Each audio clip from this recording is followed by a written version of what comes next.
Ever since its first season aired in July 2021, HBO's The White Lotus has been one of the most popular shows on TV. It's engaging, it's funny, it's poignant, and it's endlessly memeable, and it was all over the internet that summer. The show presented a taut whodunit-type thriller filmed at a gorgeous location in Hawaii. The plot was tight, the casting was great, the soundtrack was instantly iconic, and the look had a dreamy, escapist quality to it that people in 2021 just really needed. Since then, the show has been renewed twice, with Season 2 airing in October 2022 and Season 3 wrapping up recently in March 2025. But besides being really fun to watch, the show is usually praised for its astute commentary on social themes. It's often called a satire or a satirical comedy because it uses the setup of a luxurious vacation resort to explore different aspects of society, like class, wealth, colonialism, sexuality, taboo, desire, fetishization, and so much more. Now, it's pretty well explored how the themes are reflected in the story, the characters and their actions, but what I haven't really seen anybody talk about is the way that White Lotus uses cinematography in order to reflect its themes. Let's get into it.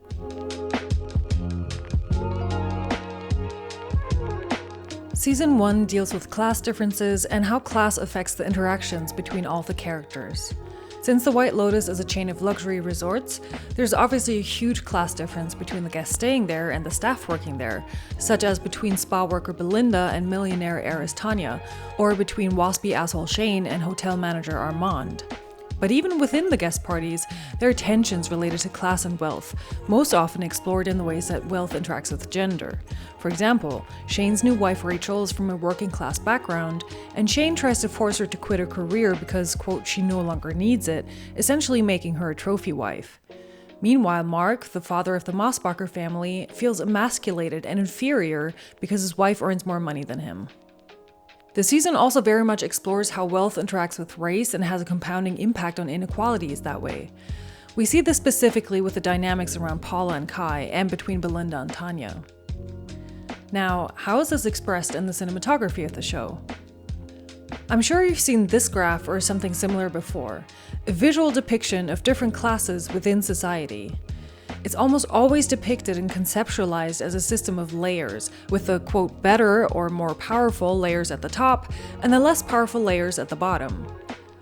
This is reflected in Season 1 of the show in that almost every frame has these really strong horizontal and sometimes diagonal lines going through it. This is achieved through a combination of production design, shot composition, blocking, and staging.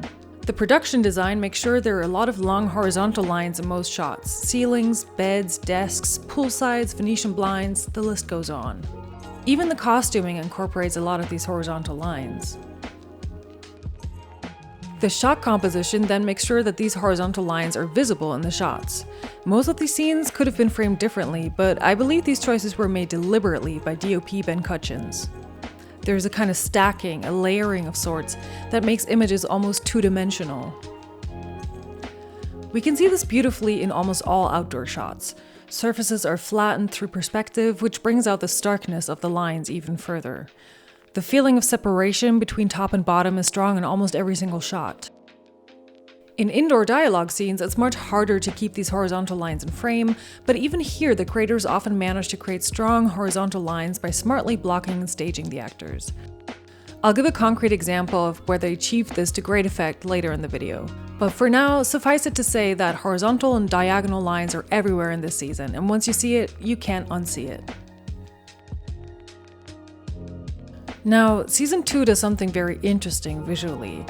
There's still a strong pattern of horizontal and sometimes parallel lines, just like in Season 1, but in addition, we now also have stark vertical lines going on. Here, it's mostly framing and production design that creates these vertical lines. And the team gets quite creative with what can serve as a vertical line in a shot. Lampposts, door frames, different colored curtains, more lampposts, picture frames, sail masts, palm trees, poles, scaffolds, you get the idea. These vertical lines can be seen to reflect power dynamics in general, but especially gender dynamics. Characters are often positioned on either side of these lines, or both on the same side of one of these dividers when they are equal in power. The oppositional nature of characters' interests are not just explored in the story, but also illustrated with this separation. At the same time, vertical lines also act as a sort of mirror, showing how both parties share some interests. At moments in the story where gender and class intersect, we get these really noticeable combinations of vertical and horizontal lines, which makes sense if we read horizontal as class and vertical as gender separations. Look at this scene, for example, between Tanya and her marriage-swindling husband, Greg. The bookshelf in the background has super noticeable corners made up of horizontal and vertical lines, of course, and so does their bed, which is one of the most poignant locations of their differing interests in this relationship. Now, season 3 is all about the layers of the self, about facades and the lies people tell themselves and others. For example, almost every couple in the season is dominated by a secret kept by one person. Tim hides a huge secret from his family, Rick hides multiple things from Chelsea, Piper hides something from her parents, Gary hides something from everyone, Guy Talk hides something from his colleague, the list goes on. But then, importantly, there's also the element of hiding things from yourself, the idea of a mask that we put on and to some degree believe to be true. For example, Saxon says that he doesn't do drugs, but then immediately goes on to take MDMA. Victoria says her lorazepam is not addictive, but of course, she is pretty clearly addicted to it. Jacqueline and Kate both have had noticeable amounts of plastic surgery, but downplay it as ill maintenance, just the basics. Piper tries to get away from her parents and live in a Buddhist monastery in order to achieve some kind of truer self, but in the end she has to admit to herself that she's just like her parents. In short, the idea here is that there are multiple layers of reality. Consequently, season 3 takes a bit of a stylistic departure from seasons 1 and 2, though it still incorporates some of their elements. Because the theme is about these layers of reality and of the self, we also get heavily visual layering in the season. Objects and people are very carefully staggered at various distances from the camera. There's something in the extreme foreground of almost every shot to make this even more noticeable. In a way, it reminds me of the stage of an opera.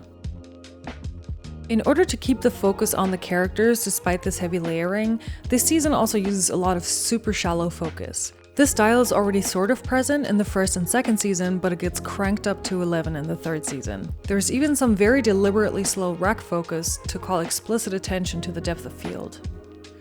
At the same time, surfaces are extremely textured this season, which can be read as a kind of philosophical statement too.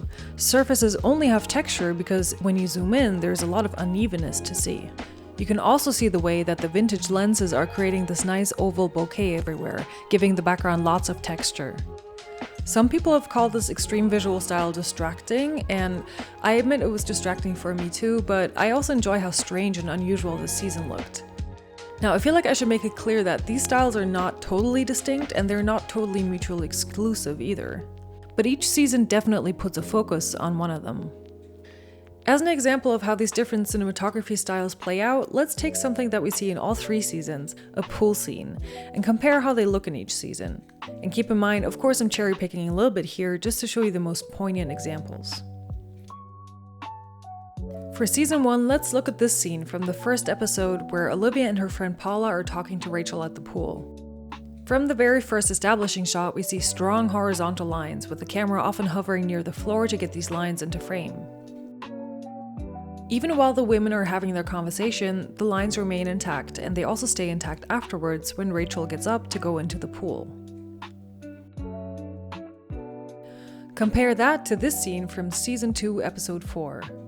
Here, vertical lines are used very explicitly to visualize a character's relationships.